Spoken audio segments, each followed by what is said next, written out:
You could take a clean fragrance and make it smell like money. That is what this is. That is what this is. This is an aspirational fragrance. The brands have just amped up how many releases they are putting out, and this release after release after release after release. And needless to say, I felt like I was in a whirlwind last year with how many releases came out. But here are my top 10 releases from the year 2025. I know I'm like the last person to probably put this out. No one cares anymore, but I'm going to still talk about it. So lock in and watch this video.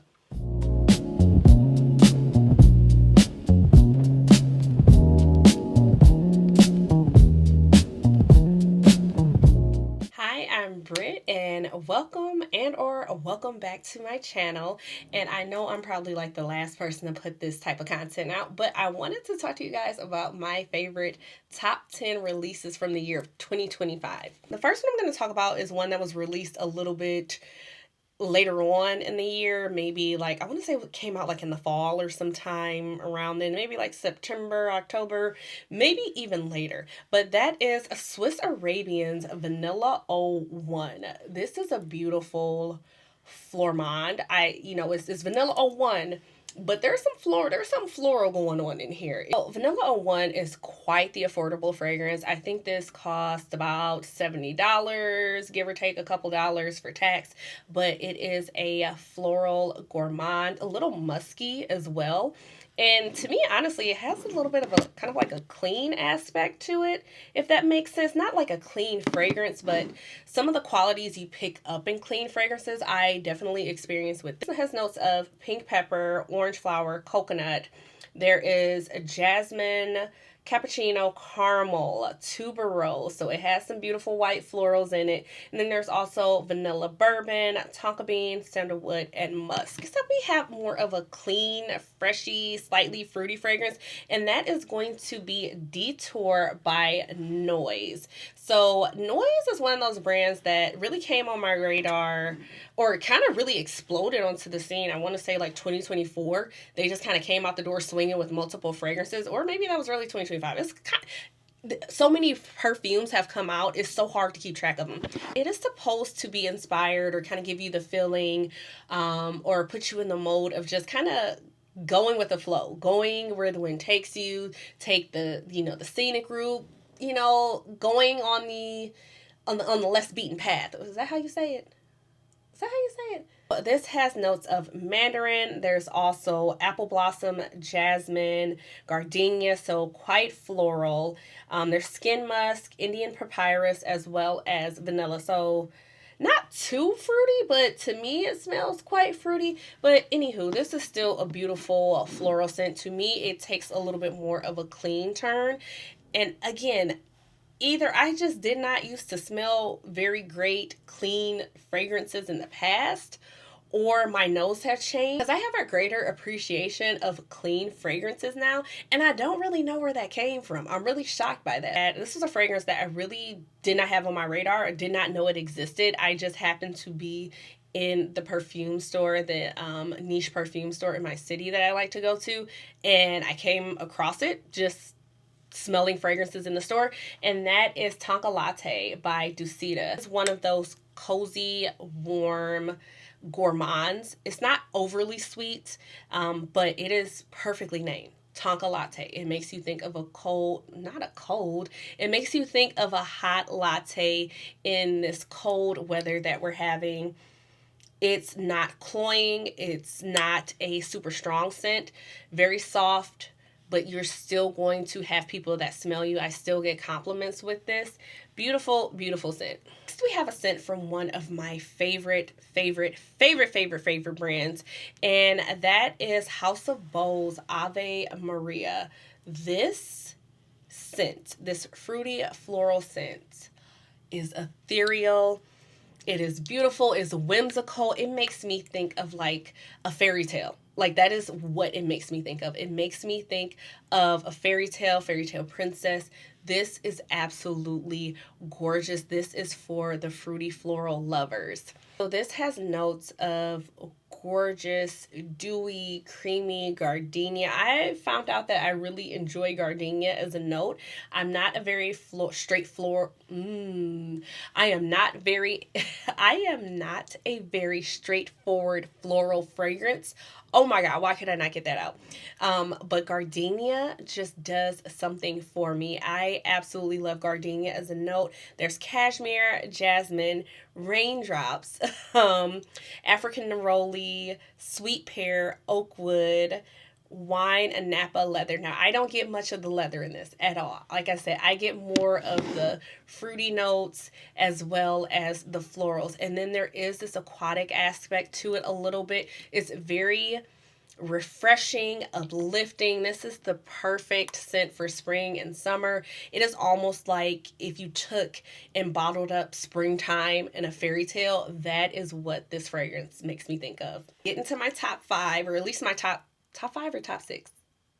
Top 5 or top 6? Up next is another one that I discovered later in the year, but just had me in this chokehold, and that is Blues by Zernell Gillie. I am so excited to explore more from this brand. This year, this brand is on my list of brands that I want to check out more of. I discovered this, one, because I do follow the brand on social media, and I saw that they were releasing this. I had not tried anything from the brand at all, and so I decided to pick up one of their discovery sets. But Blues just did something for me. It is this rich, deep, sweet, boozy, woody fragrance that is Blues being its inspiration is perfect for the way that this fragrance smells. This is sexy, it is soulful, it is perfectly named after this genre. It has notes of apricot, coffee, there is also magnolia, almond blossom, brandy, ebony wood, molasses, as well as oud. So you get a little bit of texture with this, I think, from the molasses. So it doesn't feel sticky, but you get a sort of texture when you smell this. I don't know how to correctly describe that, but I get texture when I smell this.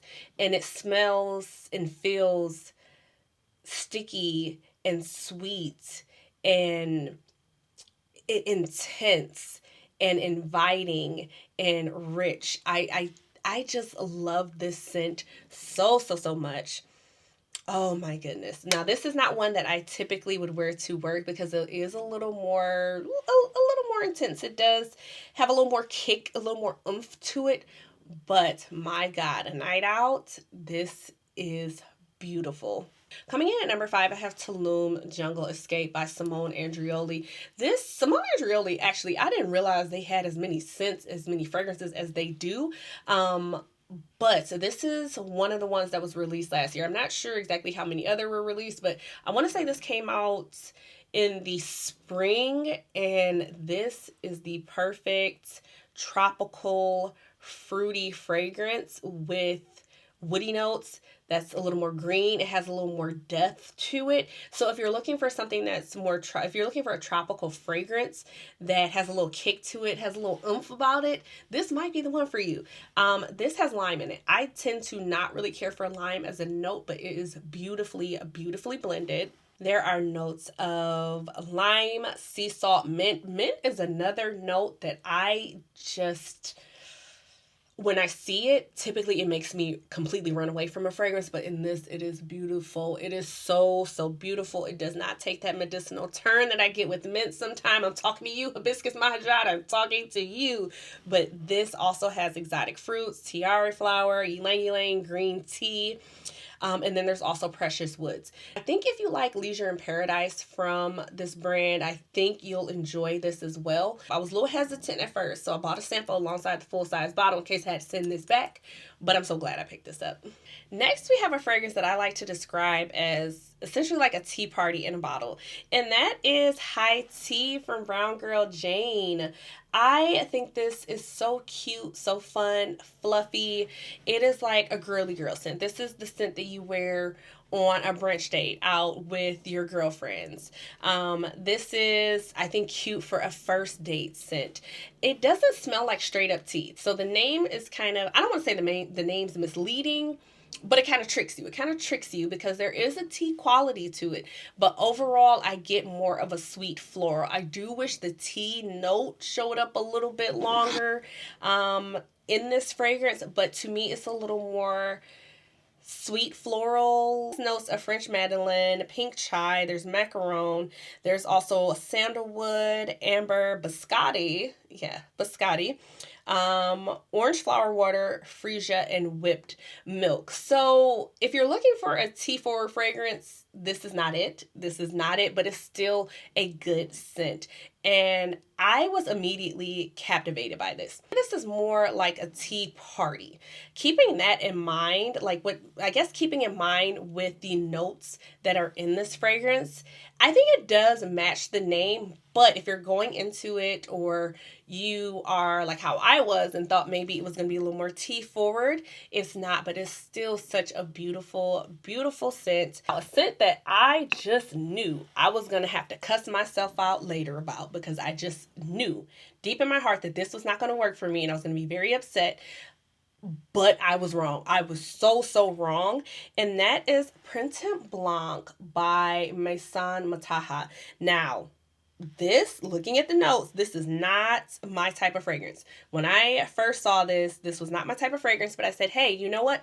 I'll give it a try because it sounds really good. The way everyone was describing it, it sounded beautiful. So I decided, you know what? I'll give it a try. So I actually bought this pre-owned because I was hesitant to get a full-size bottle, but I bought this pre-owned. And needless to say, I love it. So it's a soft, cozy, clean, slightly sweet fragrance. So this is for the person who wants, or who typically might wear clean fragrances but maybe want to dip their toes into something a little more sweet. This is one of those fragrances. So it has notes of orange blossom, grapefruit. So even though it has the grapefruit in it, it doesn't come across as like cleaner. You know, a lot of clean fragrances I feel that have those citrusy notes can come across as smelling like household cleaner. You don't get that with this. You don't get that with this at all. There's also jasmine, white tea, which I think adds a little bit of depth to it. It kind of grounds it some. And then there's also vanilla and then creamy sandalwood. If you are a clean fragrance lover and you just want something a little more sweet, this is the perfect balance of that. Now, it just has an air of elegance and effortlessness. Oh, I don't think I said that word right. You would have told 2024 me that I was going to be obsessed with a clean scent in 2025. I would have told you to go to hell, because there's no way. I'm a gourmand girly through and through. I love gourmands. I love warm florals. Clean scents, absolutely not. They smell like household cleaners to me. but I was wrong. I think I just wasn't smelling the correct clean scents, because Act 1 from House of Iyrah, oh my gosh. I had a hard time putting her down for a little bit there. This, I think I want to say they might have teased this or previewed this at Scent Explore in 2024, and I think I smelled it. It's citrusy, clean, refreshing, easy wear. It has bergamot, thyme. It might have been the thyme that I was interested in, but it doesn't make it smell herbal. It doesn't make it smell herbaceous, anything like that. There's lemon, neroli, lily of the valley, and then there's also musk and sandalwood. You throw sandalwood in a fragrance, I'm there. That was also probably why I checked it out, because it has sandalwood. Throw sandalwood in any fragrance, more than likely I'm going to like it. And I think that sandalwood kind of helps down, or kind of helps to tone down that the clean or citrusy aspects of this fragrance that can, sometimes take those clean fragrances to turning into smelling like household cleaners. You don't get that with this. You do not get that with this. You could take a clean fragrance and make it smell like money. That is what this is. That is what this is. This is an aspirational fragrance. Number 1, my favorite fragrance that was released last year that I picked up, she was here, from Fovrmood. Now, you talk about a fragrance that is a statement maker, that is unique, that leaves them wanting more, this is that fragrance. So she is very appropriately named. This is more of a warm, lightly spicy Fovrmood. It has that toasted pistachio, there's pomegranate, there's Turkish rose. I want to say I think it's vanilla milk, and then there's ambery notes in it as well. I would say this is my favorite. This is my favorite release from last year, and this is my favorite from Fovrmood out of all of the fine fragrances that they've come out with. It's warm, sultry, sexy. This is perfect for a date night. I think this is a statement maker fragrance. I think it's signature scent worthy. Now, it's not something I typically would wear to office, but I was constantly going out. I'm out and about. I'm going to dinners, business meetings, whatever the case may be. This is something that I definitely will wear. I typically don't pick up a travel size alongside a full size bottle, but I definitely did that with this. And my travel size, I put quite a dent in it because whenever I go somewhere, this is one of the fragrances I take. This is one of the fragrances I take. I get a lot of compliments on it. But yes, this was my favorite release from 2025. Those are all of my favorite fragrance releases from 2025. Those were my top 10, I should say. So let me know what yours were down below. Let me know if you tried some of these. How do you feel about them? But yeah, 2025 was just like a whirlwind of all these different fragrances that were being released. It was kind of hard to keep up. I'm not someone who always likes to go out and try or buy the newest release because there was quite a few releases I just didn't have any interest in picking up or even getting my nose on. So yeah, these are my favorites from last year. Let's start a conversation down below. Make sure you like and subscribe and leave a comment for engagement. And I will catch you guys next time.